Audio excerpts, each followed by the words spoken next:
তো জীবনে বরকত কিভাবে আসবে, প্রোডাক্টিভিটি কিভাবে বাড়াবেন, যে অল্প সময় অনেক কিছু করতে পারেন, কিভাবে করবেন আমি কয়েকটি পরামর্শ দিতে চাই এবং আমার ব্যক্তিগত অভিজ্ঞতা আছে।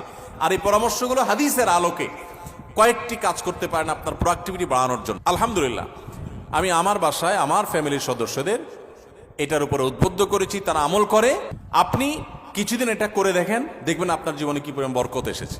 আমার বয়স 21 বছর, সকাল থেকে রাত পর্যন্ত সময়টা কিভাবে প্রোডাক্টিভ ভাবে কাটাবো, আমার টাইম ম্যানেজমেন্ট কেমন হবে, খুব দরকারি একটা প্রশ্ন করেছে। প্রোডাক্টিভিটি আমাদের জীবনে বরকত, এটা অনেক গুরুত্বপূর্ণ একটা ব্যাপার। ইসলামের ইতিহাসে স্বর্ণযুগের অনেক সোনালী মানবরা আছেন, তাদের মাত্র 30, 35, 40 বছরের জীবনে হাজার হাজার পৃষ্ঠার বই রচনা করেছেন, গবেষণামূলক বই। আজকালকার মতো কপি পেস্ট মার্কা বই না, যে গুগল থেকে নকল করে কপি পেস্ট করে বই লিখে ফেলছে, জি না।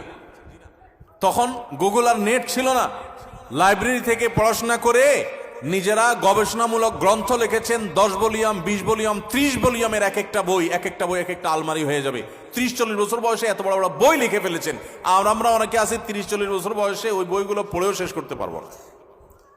তাদের জীবনে অনেক বরকত ছিল, অল্প সময় অনেক কাজ করতে পারতেন। আমাদের জীবনে বরকত নাই, একেবারে বরকত নাই। দেখতে দেখতে জীবন পার হয়ে যায়, দিন পার হয়ে যায়, কিছু করা হয় না। তো জীবনে বরকত কিভাবে আসবে, প্রোডাক্টিভিটি কিভাবে বাড়াবেন, যে অল্প সময় অনেক কিছু করতে পারেন, কিভাবে করবেন আমি কয়েকটি পরামর্শ দিতে চাই এবং আমার ব্যক্তিগত অভিজ্ঞতা আছে। আর এই পরামর্শগুলো হাদিসের আলোকে কয়েকটি কাজ করতে পারেন আপনার প্রোডাক্টিভিটি বাড়ানোর জন্য। নাম্বার 1, খুব গুরুত্বের সাথে লক্ষ্য করবেন, রাতে দেরিতে ঘুমাবেন না। যারা রাতে দেরিতে ঘুমায় এদের জীবনে বরকত নষ্ট হয়ে যায়, এদের জীবনে প্রোডাক্টিভিটি থাকে না। দেখুন, পৃথিবীতে যে সমস্ত দেশগুলো উন্নত হয়েছে, আপনি আমেরিকা বলেন, জাপান বলেন, কোরিয়া বলেন, আপনি ইউরোপ বলেন, পৃথিবীর যে সমস্ত অঞ্চলের যে সমস্ত দেশগুলো উন্নত হয়েছে, তাদের দেখবেন সবার একটা কমন লাইফস্টাইল হলো তারা রাতে তাড়াতাড়ি ঘুমায় পড়ে। সমস্ত উন্নত দেশের সব মানুষদের মধ্যে কালচার আছে। সারা পৃথিবীতে যে দেশগুলো উন্নত হয়েছে তারা সবাই দেখবেন সন্ধ্যার পর পর শুয়ে পড়ে। আর আমাদের বাঙালির রাত শুরুই হয়ে হলো 10টার পর, তাই না? আমরা অফিস আদালত থেকে আইসা বাসায় রিমোট নিয়া জামা টামা খুলে ধুইয়া বৈশা, এরপরে আমরা এশার নামাজ যদি পড়ি নামাজি হই, আর বেনামাজি হলে তার কোনো কথাই নেই।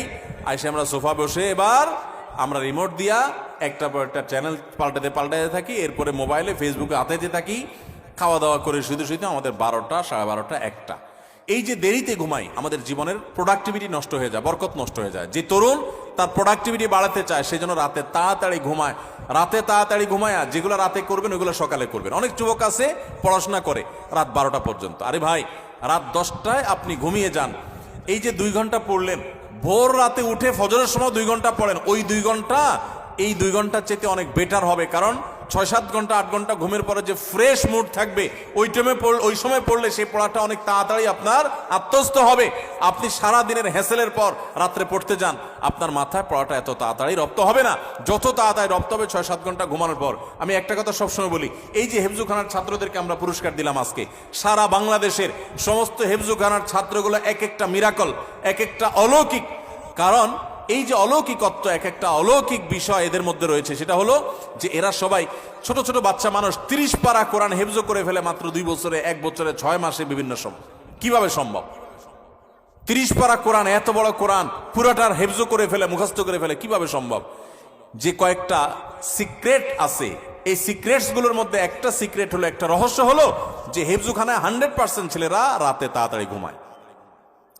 তারা রাত 10টার ভিতরে 100 ভাগ হেফজখানার ছাত্র সারা বাংলাদেশে ঘুমায় পড়ে। কোথাও পাবেন না 10টা পরে ছেলেরা পড়ালেখা করে, সব 10টার মধ্যে ঘুমায় যায়। পুরা কোরআন হেফজ করে ফেলে অল্প সময়ের মধ্যে, আবার রাত জেগা পড়ে না। কিভাবে সম্ভব? কারণ তারা ওই যে আবার ভোরে উঠে যায়, ভোরে উঠে পড়ে। ওই ভোরের সময়টা রাতের 4 ঘন্টা, আর তখন 1 ঘন্টার সময়। এজন্য প্রোডাক্টিভিটি বাড়াতে চাইলে রাতে তাড়াতাড়ি ঘুমাইতে হবে। যেটা রাত জেগে করবেন, যে কাজটা, সেটা ভোরে করবেন। 1। 2 নম্বর হলো সকালে ঘুমাবেন না। সকালে ঘুমানো যাবে না। সকালের ঘুম মানুষের জীবনের বরকত নষ্ট করে দেয়। আমাদের নবী সাল্লাল্লাহু আলাইহি ওয়াসাল্লাম দোয়া করেছেন, আল্লাহুম্মা বারিক লি উম্মতি ফি বুকুরিহা, আল্লাহ আমার উম্মতের জন্য সকালের সময়টাতে বরকত দান করবেন, আর ওই টাইমে আপনি ঘুমায় থাকেন। সকালে আপনি পড়ালেখা করেন, ছাত্র মানুষ, তাহলে পড়ালেখা বরকত হবে। আপনি কর্মজীবী, কাজ করেন, আপনার কাজে বরকত হবে। আপনি কৃষক, কৃষি কাজ করেন, আপনার জীবনে বরকত হবে। আমাদের সমাজে, আমাদের দেশে 9টা 10টা, সকাল 9টা 10টা 11টা আগে দোকান খোলে না, কারণ পাবলিক ঘুমায় থাকে না, একটাই না, রাত জায়গায় আড্ডা মারে আর সকালে ঘুমায় থাকে। ঠিক না ভাই? ঠিক। আমাদের প্রোডাক্টিভিটি নষ্ট হয় এই কারণে। আপনি কিছুদিন এটা করে দেখেন, দেখবেন আপনার জীবনে কি পরিমাণ বরকত এসেছে। আলহামদুলিল্লাহ, আমি আমার বাসায় আমার ফ্যামিলির সদস্যদের এটার উপরে উদ্বুদ্ধ করেছি, তারা আমল করে, রাতে তাড়াতাড়ি ঘুমায় পড়ে। 10টার ভিতরে সবার ঘুম শেষ, আর সকালে কোনো ঘুম নেই। ভোর থেকে উঠে যার যার কাজে সে লেগে যায়।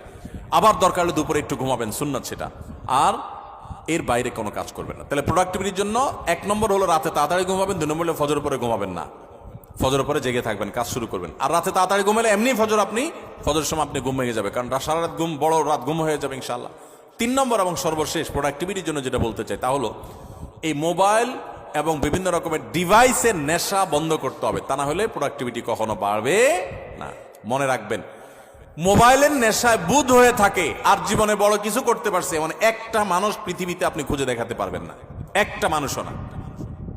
মোবাইলের নেশায় সারাদিন ভূতের মতো মোবাইল টিপে আর আঙুল দিয়ে স্ক্রল করে একটু পর, এই মানুষগুলো জীবনে বড় কিছু করতে পারে না যদি এই অভ্যাস না ছাড়ে। এই অভ্যাস যেদিন ছাড়ে সেদিন তৌফিক হতে পারে, একসাথে মোবাইলের নেশাও আছে আবার বড় কিছু করতে পেরেছে, এটা হয় না। অনেককে আমরা ওয়াজ শোনার নাম দিয়ে শয়তান আমাদেরকে মোবাইলের ভিতরে লাগাই দিস। আরে প্রোডাক্টিভিটির জন্য এই কাজগুলো করবেন। আল্লাহ আমাদেরকে তৌফিক দান করুন।